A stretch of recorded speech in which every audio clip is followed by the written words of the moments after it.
पहले one day international match में दूसरी गेंद पर 0 रन पर ही आउट हो गए। लोगों ने सोचा कि बच्चा है 16 साल का, अभी तो नया है खेल में, लेकिन किसको पता था कि ये इंसान जिद्दी इंसान है और इसी जिद्दी इंसान को बाद में क्रिकेट का भगवान माना गया। और सेंचुरी की हाफ सेंचुरी और हाफ सेंचुरी की सेंचुरी भी लग जाती अगर ये खिलाड़ी 8-10 मैच और खेल लेता तो।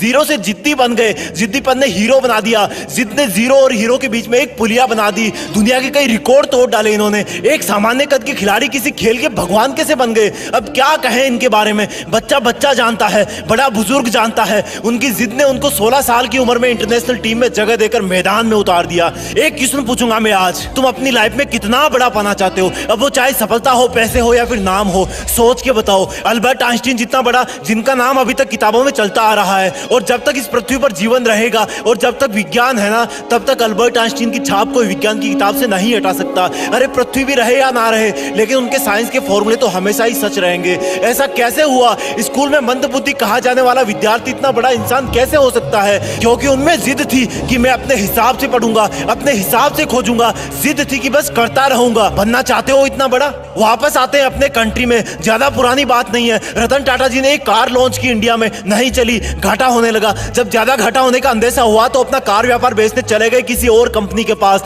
ताकि और लॉस ना हो। वहां मीटिंग करी, मीटिंग में जवाब मिला कि जब आपको कार व्यवसाय के बारे में जानकारी नहीं है तो क्यों करते हो कार व्यापार? डील वहीं पर छोड़ दी। वापस आते टाइम रास्ते में सोचते रहे कि बहुत हो गई बेइज्जती, अब मैं दिखाता हूं कि टाटा क्या चीज है। मेहनत करी, तगड़ा बिजनेस मॉडल बनाया और गजब की कार इंडस्ट्री खड़ी कर दी। 10 साल बाद वही कंपनी जिसकी मीटिंग में उनकी इंसल्ट हुई थी, उस कंपनी में भी तगड़ा लॉस हुआ। रतन टाटा जी ने उनको ऑफर दिया कि बेचना चाहते हो, अब कंपनी बेचना चाहते हो, बताओ मैं खरीद लूंगा। और वो कंपनी उन्होंने अपने नाम कर ली। ये होती है जिद कि ऐसा क्या है जो मुझ में नहीं है। क्या था इन सब लोगों में कॉमन? एक जिद कि नहीं रुकूंगा, करता रहूंगा, खुद को बेहतर से बेहतर बनाऊंगा। उनमें जिद थी कि वही बनूंगा जो मैं बनना चाहता हूं, चाहे कितनी भी रुकावटें आए। जिद है तो है। बनना चाहते हो उनके जैसा? मन किया ना बनने का, लेकिन ये जो लेकिन वर्ड है ना, वही तुम्हारी वाट लगा देता है। मैं कुछ करूं तो सही, लेकिन मैं बड़ा बनूं तो सही, लेकिन मैं मेहनत करना तो चाहता हूं, लेकिन मेरा सपना तो ये है, लेकिन कोई थाली में परोस के देगा क्या कि ये खा लो,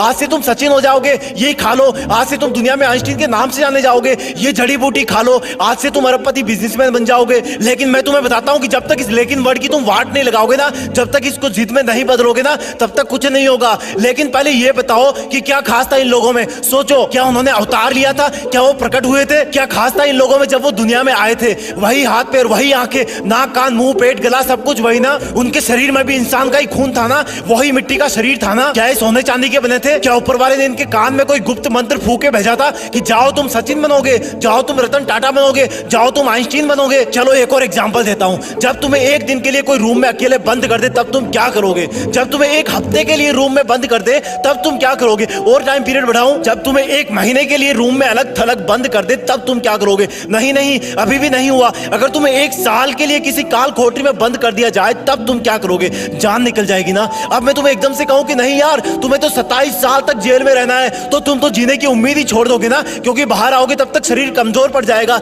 आंखें धुंधली हो जाएगी, तुम्हारे कई बुजुर्ग रिश्तेदार परलोक सिधार जाएंगे, शायद तुम्हारी पर्सनल लाइफ भी तहस नहस हो जाएगी। लेकिन क्या कोई सोच सकता है कि एक इंसान को 27 साल जेल में रहना पड़ेगा, और जब वो महान हिम्मत वाले इंसान जेल से बाहर आएंगे तो उनके आने के 5 साल के अंदर ही साउथ अफ्रीका के राष्ट्रपति बना दिए जाएंगे? क्या बोलोगे इनको? कोई शब्द नहीं है इनकी जिद के आगे। अब यही सोचोगे ना कि उनका तो कोई जुगाड़ होगा। अरे यार, जुगाड़ होता तो वो जेल में ही क्यों जाते? ये सोचोगे ना कि उनको जेल में कोई अच्छा खाना पीना मिल रहा होगा जिससे वो स्वस्थ रहे होंगे। अरे यार, क्या मिलता होगा उनको जेल में? पूरी दुनिया ने एक जिद वाले कैदी इंसान को किसी देश का चहेता राष्ट्रपति बनते देखा। भारत से भी भारत रत्न अवार्ड जीत करके ले गए वो, करोड़ों दिल जीत के ले गए वो। अब बोलोगे कि ऐसा तो कोई ना कोई होता ही है यार करोड़ों में। हाँ, ये बात सही है, क्योंकि करोड़ों में एक ही वो इंसान होता है जिसके पास इतनी जिद होती है। वो इंसान बार बार गिरता है, बार बार उठता है, गिरता है, उठता है, लेकिन फिर गिर जाता है, लेकिन उठना नहीं छोड़ता, क्योंकि वो जिद्दी होता है। जिद, सिर्फ एक जिद होती है उनमें, बाकी सब सेम होता है। वो हम सब जैसा ही पैदा होता है, लेकिन जब दुनिया से जाता है ना, तो दुनिया का बच्चा उनको मिस करता है। हर न्यूज चैनल, हर अखबार उनके जाने का गम करता है कि हमने एक महान इंसान को खो दिया। अब शायद कोई ऐसा नहीं कर पाएगा, क्योंकि वो मानव से महामानव बन जाता है, क्योंकि वो मेहनत करने की हदें पार कर जाता है, काम करते रहने की जिदें पार कर देता है। वो एडिसन की तरह बल्ब बनाने के लिए हजारों बार फेल हो जाता है, लेकिन फिर भी जिद करता है कि रुकना मेरा काम नहीं, जब तक यमराज ना आ जाए तब तक आराम नहीं। यमराज भी आएंगे तो बोलूंगा कि सर थोड़ी सी मेहनत और कर लेने दो प्लीज। जिद मत छोड़ना मेहनत करने की, हद पार कर जाना जिद करने की, तभी बनोगे महान, तभी रखेगी दुनिया तुम्हें जाने के बाद याद। लेकिन इस लेकिन वर्ड को ना तुम डस्टबिन में फेंक देना, अपने आप से जंग के लिए माथा टेक देना, जिद में खुद को झोंक देना, अपने आलस को ठोक देना। वीडियो पसंद आए तो वीडियो को सब्सक्राइब भी ठोक देना। जय हिंद, वंदे मातरम।